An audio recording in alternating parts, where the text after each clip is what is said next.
ശിഷ്യന്മാർ ഒരിക്കലും ഗുരുവിനേക്കാൾ വലിയവരാകുന്നില്ല എന്ന സത്യം വിശുദ്ധ മത്തായി 10:24-33 വാക്യത്തിലൂടെ ക്രിസ്തു നമ്മെ പഠിപ്പിക്കുന്നു.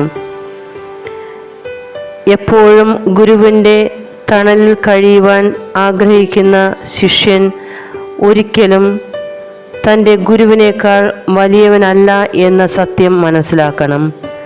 ക്രിസ്തുവാക്കുന്ന ഗുരു നമ്മെ പഠിപ്പിച്ച കാര്യങ്ങൾ നാം ഭൂമിയിൽ നിവർത്തി ആക്കുമ്പോൾ, ജീവിതങ്ങളിൽ അത് പ്രാവർത്തികമാക്കുമ്പോൾ എപ്പോഴും ഗുരുവാകുന്ന ക്രിസ്തു നമ്മുടെ മുന്നിലുണ്ട്, നമ്മുടെ മുകളിലുണ്ട് എന്ന ബോധ്യം നമുക്ക് ഓരോരുത്തർക്കും ഉണ്ടാകണം. ക്രിസ്തുവിൻ്റെ തണലിൻ കീഴിൽ നിന്ന് നാം കാര്യങ്ങൾ ചെയ്യുമ്പോൾ എല്ലാം ശുഭമായി ഭവിക്കും. ദൈവമേ, ഞങ്ങളാരും നിന്നേക്കാൾ വലിയവരല്ല, ഒരിക്കലും ആകുവാൻ ഞങ്ങൾക്ക് ആഗ്രഹവും ഇല്ല.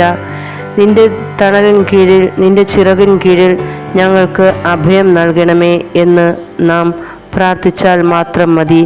നമ്മുടെ അനുദിന ജീവിതങ്ങൾ നമുക്ക് സുഖകരവും മറ്റുള്ളവർക്ക് ഉപകാരപ്രദവുമായി മാറും. ഇതിനുള്ള കൃപയ്ക്കായി പ്രാർത്ഥിക്കാം. ദൈവം നമ്മെ സമൃദ്ധമായി അനുഗ്രഹിക്കട്ടെ.